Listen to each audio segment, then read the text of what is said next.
Hello mga paps. Hello. Topic natin ngayon mugs. Stock mugs ng GTR, stock mugs ng Winner X. Same lang yung size ng stock mugs ng Winner X sa standard, sa premium, saka dito sa racing. Kulay lang pinag-iba, tapos yung this same lang ng size. Yung sa ABS kasi meron gitna, sa standard wala to, putulong siya pa ganyan. Ngayon pag-usapan natin kasi tatanong sa akin kung fit ba daw yung mugs ng Winner X sa GTR, kung plug-in play siya. Yan. Ngayon sasagutin natin kung talagang plug-in play siya. Tignan natin kung ano yung comparison nila. Ito yung sa front nila, front mugs ng GTR Winner X. Yan. Ngayon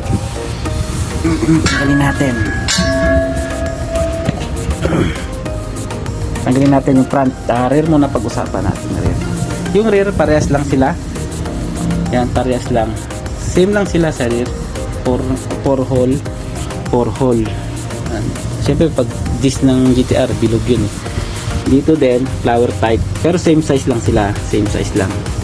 Kaya yung itong kahit pagpalitin nyo yung disc nito, same size lang. Ano ba yung disc ng GTR lagay nyo sa Winner X, pwede. Disc ng Winner X lagay nyo sa GTR, pwede rin. Same size lang yan, plug and play lang yan. Okay, tapos na tayo dito sa rear. Sabi muna natin.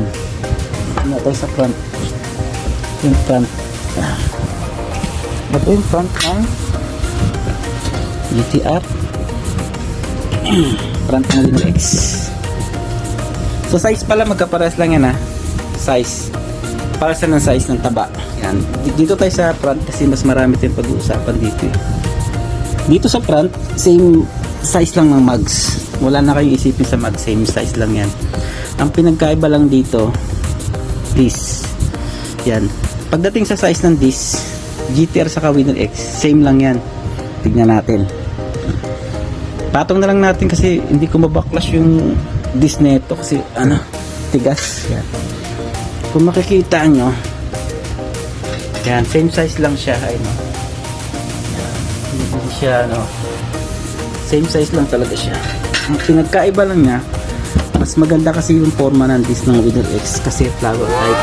Sa dilon, dito siya sa gilid, may uka. Mas maganda siya tignan compare dito sa standard. Saka isa rin ang pinagkaiba nito yung hole niya.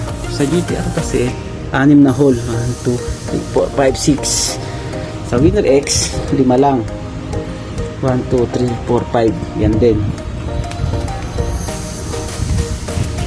So dyan kita nyo na yung comparison. Saka sa rotor disc dyan, rotor disc dito standard na siya bilog, dito flower type. Ito kasi may ABS kaya may gitna. Ito kasi ABS sensor niya. Sa standard nito, standard size, walang gitna, puto lang siya dito. Same lang sila ng rotor disc ng premium saka itong racing type, same lang sila. Ngayon pag-usapan natin kung paano nyo i-install sa GTR itong stock mugs ng Winner X. Sa pag-install, plug and play lang siya.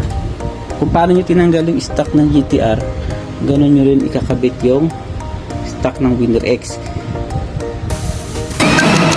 9, Dapat 8, kailangan 7, kasama yung disc 5, 4, halimbawa 2,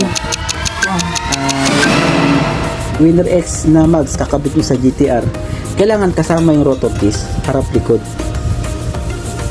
Kasi di ba nga sabi ko nga sa inyo yung hole ng rotor disc ng front ng Winner X 5, dito 6. Pangit naman kung kakabit nyo to doon sa front tapos yung likod nyo standard na rotor disc lang, pangit. Kailangan pag ikakabit nyo to sa GTR yung stock mugs ng Winner X, dapat set ang mugs kasama rotor disc harap likod.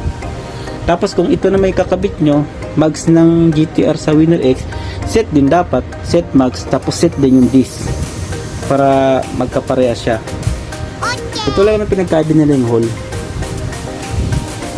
Yan ay ganoon na siya mga paps. Ngayon kung gusto nyo makita, kasi tinry ko na to sa GTR ko, tapos yun na hanggang dulo, ay peplex ko doon yung i-flex ko doon yung picture na picturean ko yung gold mag saka standard.